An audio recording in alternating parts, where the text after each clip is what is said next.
आदाब, नमस्कार, खैर मकदम है आपका। मैं हूं आपके साथ शफान अंसारी। वक्त हुआ है हमारा उत्तर प्रदेश उत्तराखंड का। तमाम खबरें उत्तर प्रदेश और उत्तराखंड की तफसील से आपको दिखाएंगे, लेकिन करेंगे आगाज हेडलाइंस के साथ।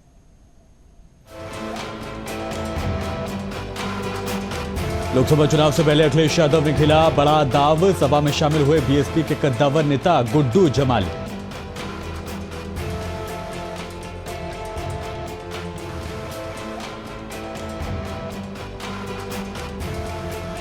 सीएम योगी ने पुलिस की 2310 करोड़ की 144 योजनाओं का किया लोकार्पण। पुलिस को जनता के साथ अच्छा व्यवहार करने का दिया मशवरा।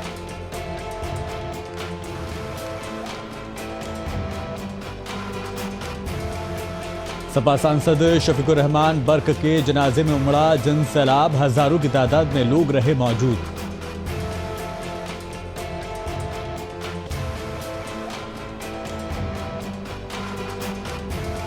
बांदा जिले के बुंदेलखंड एक्सप्रेसवे पर हुआ दर्दनाक हादसा। मोटरसाइकिल के डिवाइडर से टकराने से एक ही परिवार के 4 लोगों की दर्दनाक मौत।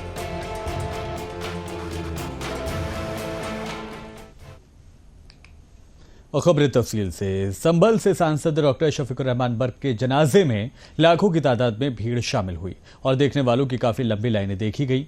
तमाम दिग्गज नेता और तमाम पुलिस प्रशासन के लोग जनाजे में नजर आए। पुलिस प्रशासन ने सलामी देने के बजाय ही जनाजे को आगे बढ़ने दिया। बताते चलें कि करीब 57 वर्ष पहले सांसद शफीकुर रहमान बर्क ने राजनीतिक जीवन का आगाज किया था। चौधरी चरण सिंह के संपर्क में आने के बाद राजनीति के क्षेत्र में पहला कदम रखा और आगे बढ़े। क्योंकि संभल मुस्लिम बहुल क्षेत्र रहा है, इसके चलते डॉक्टर बर्क ने मुस्लिम नेता के रूप में एक अपनी अलग पहचान बनाई। उसी वक्त मुलायम सिंह यादव चौधरी चरण सिंह के संपर्क में रहे थे। डॉक्टर बर्क को किसी भी राजनीतिक पार्टी की सीमा से नहीं बंधा जा सकता था। इस वजह से उन्होंने सपा बसपा से अलग चुनाव भी लड़ा। इनका एजेंडा मुख्य रूप से मुस्लिम सियासत के ऊपर रहा था। सांसद बर्क की एक अलग पहचान थी। इतना ही नहीं, उनकी उम्र के बारे में टीवी से कौन बनेगा करोड़पति कार्यक्रम के दौरान अमिताभ बच्चन ने प्रतिभागी से सवाल पूछा था कि सबसे ज्यादा उम्र वाले सांसद कौन हैं, और अपने बेबाक शब्दों से वो हमेशा जाने गए।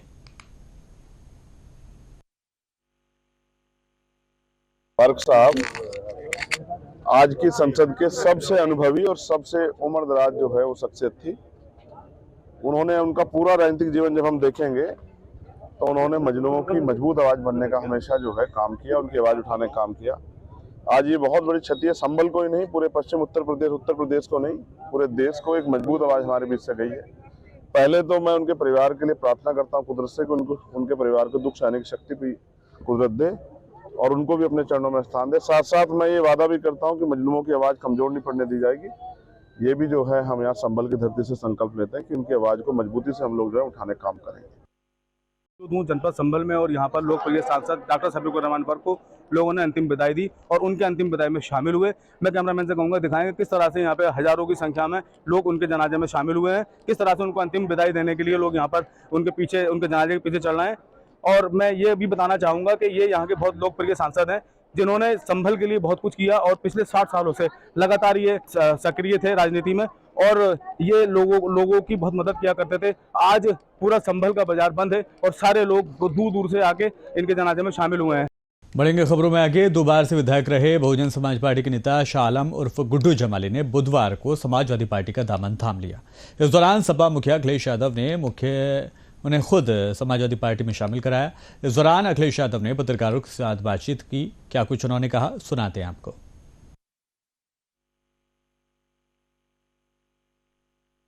मुझे याद है 2022 के चुनाव से पहले गुड्डू जमाली साहब हमारे पास आए थे। किन्हीं परिस्थितियों, किसी कारण हम लोगों का साथ नहीं हो पाया, लेकिन आज जब हम लोग 2024 में भविष्य की लड़ाई लड़ने जा रहे हैं, वो आए नहीं हैं, मैंने उन्हें अपने पास बुलाने का काम किया है। मैं अपनी तरफ से और पार्टी की तरफ से पूरा भरोसा दिलाता हूं, जिस जिम्मेदारी के साथ आप दूसरे दल में थे, जिस तरीके से आपने कभी पीछे मुड़ करके नहीं देखा, इस पार्टी में भी आपको रह करके आपको अपने घर जैसा लगेगा। ये आप अपनी पार्टी में वापस आए हैं। साथ ही अखिलेश यादव ने कहा कि जिस तरीके से कभी समुद्र मंथन हुआ था, इसी बार संविधान मंथन होने जा रहा है। एक तरफ वो लोग हैं जो संविधान को बचाना चाहते हैं, दूसरी तरफ वो लोग हैं जो संविधान की धज्जियां उड़ाना चाहते हैं।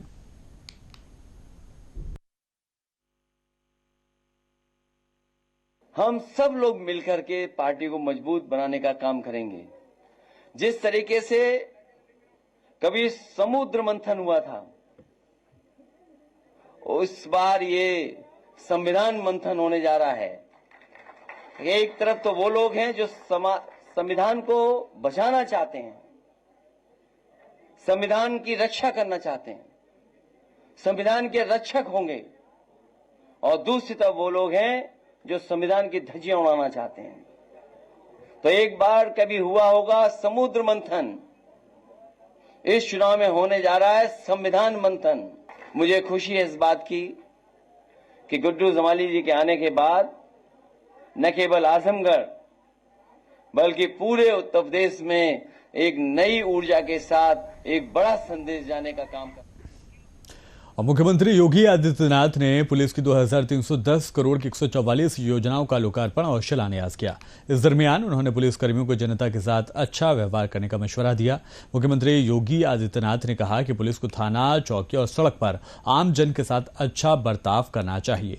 लोकतंत्र में संवाद से बड़ी समस्या का भी समाधान हो सकता है। पुलिस वर्दी में प्यार से बात करेगी तो लोग खुश होते हैं। गाली देने से गलत संदेश जाता है। यूपी संभवतः देश का पहला राज्य होगा आज के बाद जिसके पास अपने सभी 75 जनपदों में अपने साइबर थाने होंगे, और यूपी के सभी 75 जनपदों के 75 साइबर थानों का शुभारंभ, जिनमें 18 को हम पहले प्रारंभ कर चुके थे, शेष 57 का शुभारंभ किया जा रहा है।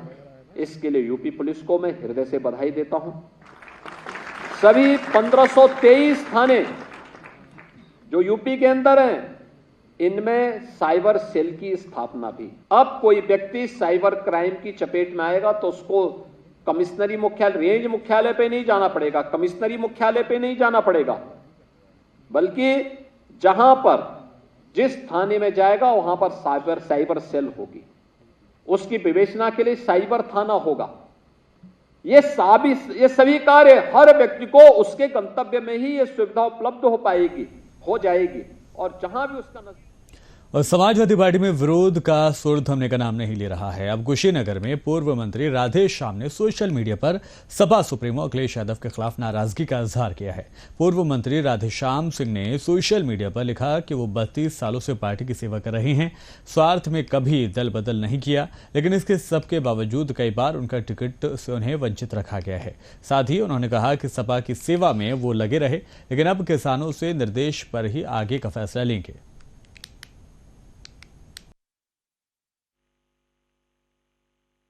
किसान आंदोलन से 1992 में मेरे राजनीति की शुरुआत हुई, और नेताजी आदरणीय मुलायम सिंह यादव जी ने उस आंदोलन में सहभागिता दिया, और मैं समाजवादी पार्टी से जुड़ा। लगातार 32 साल से हम समाजवादी पार्टी में हैं, और पूर्वांचल में किसानों की लड़ाई, चाहे जिसकी भी सरकार रही हो, किसान हित में मैं लड़ा हूँ और आगे भी लड़ता रहूँगा। लेकिन बार बार समाजवादी पार्टी ने हमें टिकट से वंचित किया। कुशीनगर से मैं टिकट मांगा, 2022 में अंतिम दौर में काट दिया गया। रामकोला रिजर्व होने के बाद भी मैं कुशीनगर और गृह मंत्रालय के द्वारा जारी किए गए आदेश से देश भर में सीएए को लेकर फिर से चर्चाएं गर्म हो गई हैं।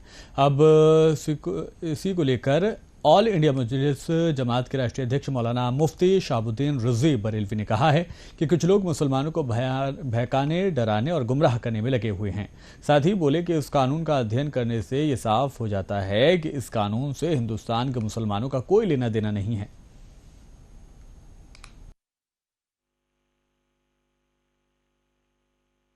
सीए का कानून मुसलमानों से मुताल्लिक नहीं है, बल्कि इस कानून का ताल्लुक उन लोगों से है जो लोग अफगानिस्तान, पाकिस्तान और बांग्लादेश से आए और यहाँ हिंदुस्तान में काफ़ी सालों से रह रहे हैं और उनको शहरियत नहीं मिली है, तो उनको शहरियत देने का ये कानून है, ये कानून शहरियत लेने का नहीं है। हमने इस कानून का अध्ययन किया, मुताला किया और इसका मुसव्वदा मुकम्मल तरीके से पढ़ा तो उससे स्पष्ट यही होता है। इसलिए मुसलमान इस कानून के लागू होने से न घबराएं। मुसलमानों का उत्तर प्रदेश के बांदा जिले के बुंदेलखंड एक्सप्रेसवे पर एक बार फिर से दर्दनाक हादसा पेश आया है, जहां एक ही मोटरसाइकिल पर सवार 4 लोग डिवाइडर से टकराकर बुरी तरह से घायल हो गए, जिसमें 2 भाइयों की मौके पर ही दर्दनाक मौत हो गई। मां समेत 8 साल की बेटी की इलाज के दरमियान मौत की खबर है। कुल मिलाकर चारों की दर्दनाक मौत के बाद पूरे परिवार में कोहराम मच गया है।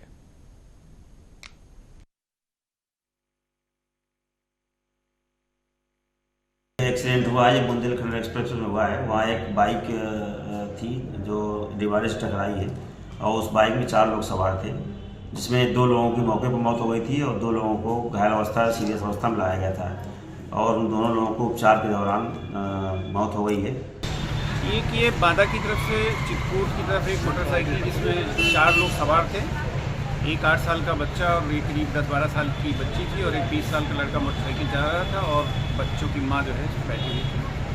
डिवाइडर से टकरा जाने पर बुरी तरह से घटनाग्रस्त हो गए। एक 20 वर्षीय लड़का और 8 साल के उसके भाई की मौके पर ही। और रामपुर में मिलक थाना इलाके के सिलई बड़ा गांव में अंबेडकर का बोर्ड लगाने को लेकर बवाल हुआ था, जिसमें गोली लगने से एक युवक की मौत हो गई थी, जबकि 2 शख्स बुरी तरह से घायल हुए थे। इसके बाद मंडलायुक्त और डीआईजी मुरादाबाद जोन ने लोगों को समझा बुझाकर और जांच के बाद कार्रवाई का आश्वासन देकर शव का पोस्टमार्टम और घायलों को इलाज के लिए अस्पताल में दाखिल करा दिया था, जिस पर सुबह पोस्टमार्टम के बाद शव लेकर गाँव पहुंची सरकारी एम्बुलेंस पर ग्रामीणों ने पथराव कर दिया और जमकर तोड़फोड़ की गई। ऐसे एसी शीशे वगैरह तोड़ने के साथ ही वहां पर कई सामान भी उनसे छीन लिए गए, जबकि एम्बुलेंस ड्राइवर ने भागकर अपनी जान को बचाया। घटना को लेकर मुख्य चिकित्सा अधीक्षक डॉक्टर एच.के. मित्रा ने बताया कि उच्च अधिकारियों को अवगत करा दिया गया है। इसका जो नुकसान हुआ है उसकी भरपाई के लिए लिखित में कार्रवाई करूंगा। शव को सकुशल उतारा गया है।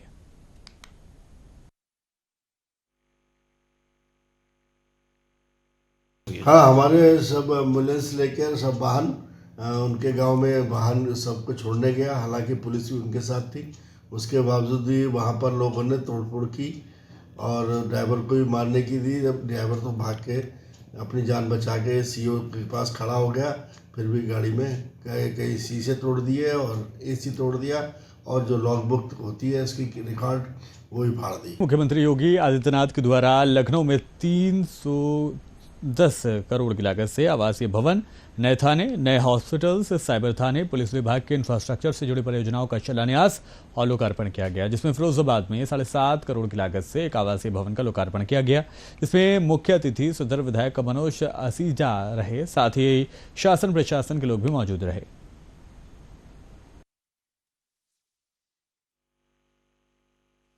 ₹7.5 करोड़ रुपए की लागत से G+8 एक आवासीय भवन जो आज माननीय मुख्यमंत्री जी के द्वारा लखनऊ में लगभग 2310 करोड़ की जो परियोजनाएं हैं, जो हमारे गृह विभाग की, पुलिस विभाग का जो अवस्थापना है, इंफ्रास्ट्रक्चर है, जिसमें नए थाने हैं, साइबर सेल के थाने हैं और हमारे हॉस्टल्स हैं, इन सभी का लोकार्पण और शिलान्यास हुआ है।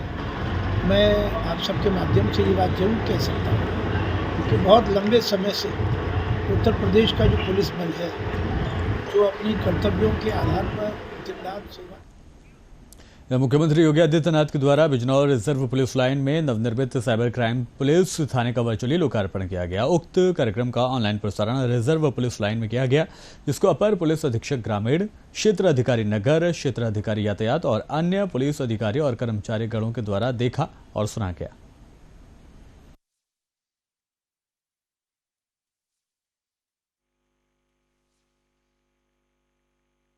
देख रहे हैं चुनौतियां कैसे बढ़ रही हैं, खासकर साइबर अपराध इतनी तेजी से बढ़ रहे हैं और साइबर अपराध को लेकर के एक तो मुझे जो लगता है कि उसमें अभी हमारे जो पुलिसकर्मी हैं उतना दक्ष नहीं है, जो दक्ष हैं वो थोड़े बहुत हैं।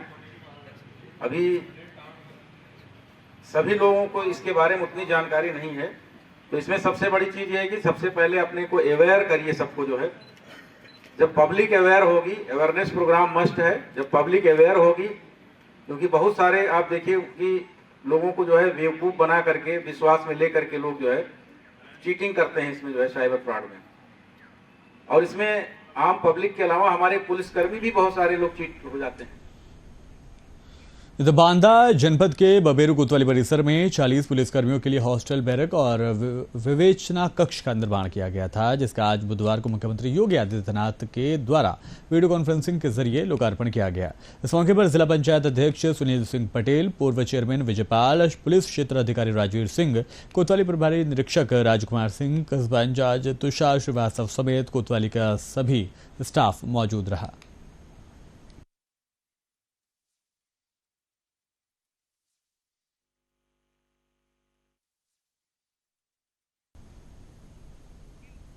मुख्यमंत्री योगी आदित्यनाथ के निर्देश पर साइबर अपराध की बढ़ती घटनाओं को देखते हुए शाहजहांपुर पुलिस लाइन में साइबर थाने का शुभारंभ किया गया।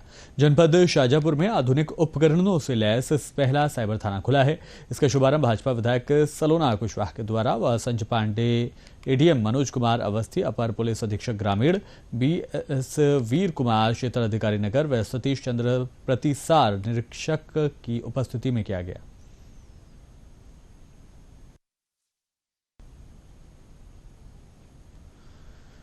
बुलंदशहर के अहमदगढ़ थाना क्षेत्र के गांव फतेहगढ़ के पास सोमवार को दोपहर को एक स्कूली बस का स्टीयरिंग फेल हो गया। बस अनियंत्रित हो गई और डिबाई की ओर से आ रही वैन से जा टकराई। हादसे में वैन बुरी तरह से क्षतिग्रस्त हो गई और चालक की मौके पर ही मौत हो गई। पुलिस ने मृतक की शिनाख्त कर परिजनों को सूचना दे दी है। गनीमत यह रही कि हादसे में बस में सवार 8 स्कूली बच्चे बाल बाल बच गए हैं। उन्हें किसी तरह की कोई चोट नहीं आई है।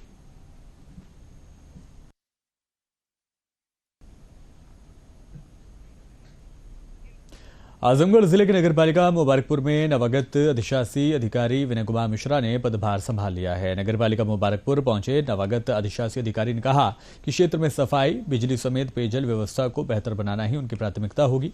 इस मौके पर चेयरपर्सन डॉक्टर सबा शमीम ने कहा कि अब यकीनी तौर पर इलाके के विकास को गति मिलेगी।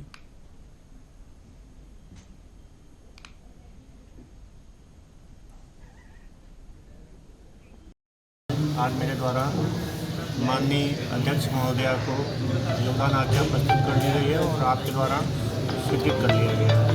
मुझे ज़्यादा जानकारी तो नहीं है, लेकिन कुछ पता चला है कि यहाँ पे विगत कई महीनों से विवाद किसी कारणों से होता रहा है। मैं समस्याओं को समझूंगा और यथासंभव प्रयास होगा कि जो भी विकास कार्य रुके हुए हैं वो दोबारा से चालू कराया जा सके। एक खुशी की बात है कि हमारे 16 सभासद जो किसी कारणों से, जो मुझे सुनने में आया कि अपोजिशन टाइप में बना करके वो चल रहे थे, आज सभी इस ज्वाइनिंग में उपस्थित हुए हैं। ये बदलाव अपने आप में दिख रहा है। मुबारकपुर की रिस्पेक्टेड काबिल एहतराम जनता और हमारे newly appointed EO Shri Vinay Kumar Mishra ji, माननीय सभासदगण और सभी कर्मचारी नगर पालिका परिषद मुबारकपुर, सबको मैं यही कहना चाहती हूँ कि आज बहुत मुबारक दिन है कि हम श्री मिश्रा जी को अपने नगर मुबारकपुर में उनका स्वागत कर रहे हैं। जनपद जालौन के पीआरडी जवानों ने पीआरडी विभागीय के अधिकारियों और बाबुओं पर गंभीर इल्जाम लगाए हैं, जिसको लेकर जिला अधिकारियों को ज्ञापन दिया गया। ज्ञापन में कहा गया है कि जनपद जालौन में हम पीआरडी जवानों को विभागीय उच्च अधिकारियों के शोषण के शिकार के चलते हम लोगों को जीवोपार्जन हेतु ड्यूटी उचित व पर्याप्त नहीं दी जा रही है। ड्यूटी मांगने पर सीधा शुल्क की मांग की जाती है। उन्होंने मांग की है कि विभागीय अधिकारी और बाबुओं की जांच करवाकर पर्याप्त ड्यूटी उनको दी जाए।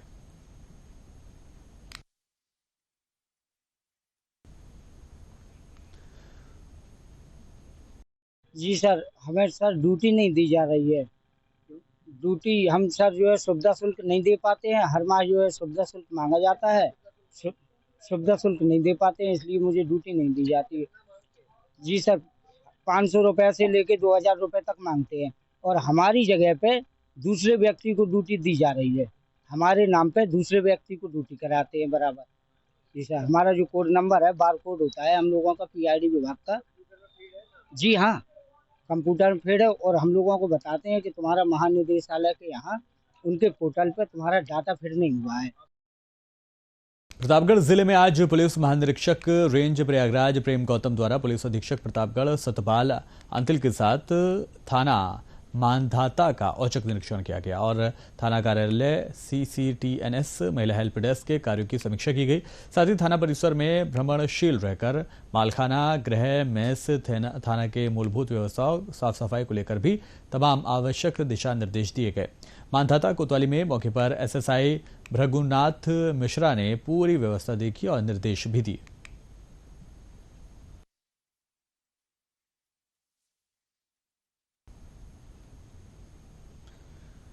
अमरोहा जिले के सैदनगली थाना इलाके के गांव बेगपुर मुंडा निवासी मोमचंद आज पुलिस क्षेत्र अधिकारी कार्यालय पहुंच गए।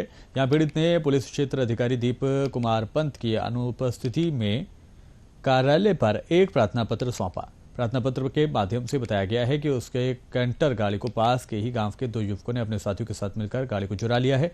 जब पीड़ित ने अपनी गाड़ी को वापस करने को कहा तो आरोपियों ने कहा कि आरोपियों ने उसके साथ दरअसल मारपीट की और उसे जान से मारने की धमकी दी है।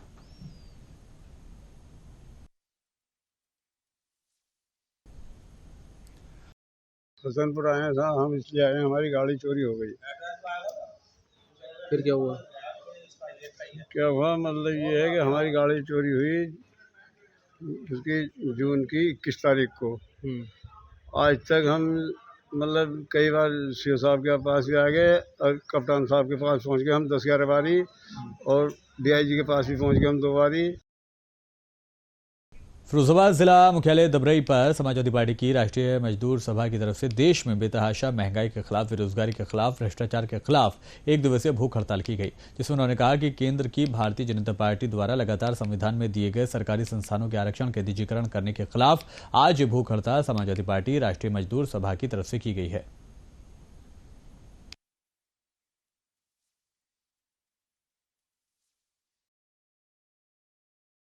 केंद्र की भारतीय जनता पार्टी सरकार की बेतहाशा महंगाई के खिलाफ, बेरोजगारी के खिलाफ, भ्रष्टाचार के खिलाफ और केंद्र सरकार द्वारा लगातार संविधान में दिए गए सरकारी संस्थानों के आरक्षण के को निजीकरण करने के विरोध में राष्ट्रीय मजदूर सभा इसका विरोध प्रदर्शन कर रही है और ये भूख हड़ताल पूरे प्रदेश में लगातार चल रही है। आज के समय में मजदूर भुखमरी के कारण खड़ा है। अगर अहिंसात्मक कोई विरोध हो सकता है मजदूर द्वारा तो वो सिर्फ भूख हड़ताल हो सकती है। फिरोजाबाद RTO कार्यालय में उस वक्त हड़कंप मच गया जब सिटी मजिस्ट्रेट ने दलालों के खिलाफ छापेमार कार्रवाई की। सिटी मजिस्ट्रेट के द्वारा कार्रवाई से दलालों में हड़कंप मच गया, जिसको देखते हुए दलाल वहां से भाग खड़े हुए, जिसमें एक आदमी पकड़ा गया जिसके पास कई तरह के पेपर मिले हैं। आगे की कार्रवाई की जा रही है।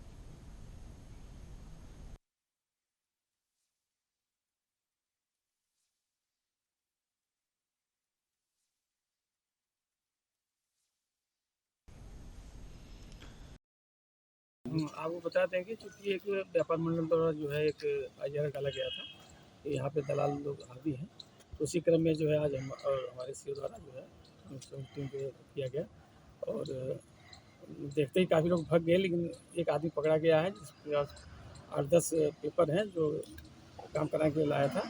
उसको जो है ऑफिस के बाहर उसको अटैच कर लिया, मतलब उसको जो है थाने को सूट कर दिया गया। कार्यालय में किस तरह की कार्रवाई नहीं रही है? RTO कार्यालय में किस तरह कोई इस तरह की हुई? RTO कार्यालय में तो इस तरह नहीं मिला, क्योंकि RTO कार्यालय में जो लोग देखे यहाँ पे इस तरह प्रकरण नहीं आया। बाहर देखा गया तो बाहर मिले तो कार्रवाई की गई है, वो दे दिया गया है और RTO से बताया गया कि मेरे साथ जो है कार्रवाई करेंगे। फिलहाल बुलेटिन में इतना ही। चलते चलते हेडलाइंस पर एक नजर।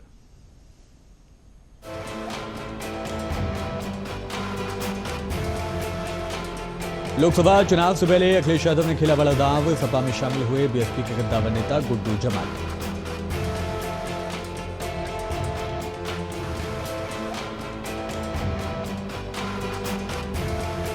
सीएम योगी ने पुलिस की 2310 करोड़ की 144 योजनाओं का किया लोकार्पण। पुलिस को जनता के साथ अच्छा बर्ताव करने का दिया मशवरा।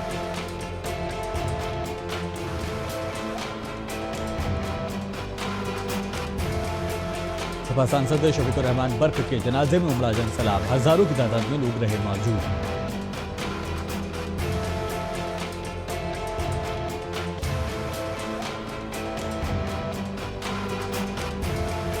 बांदा जिले के बुंदेलखंड एक्सप्रेसवे पर दर्दनाक हादसा, मोटरसाइकिल के डिवाइडर से टकराने से एक ही परिवार के 4 लोगों की मौत।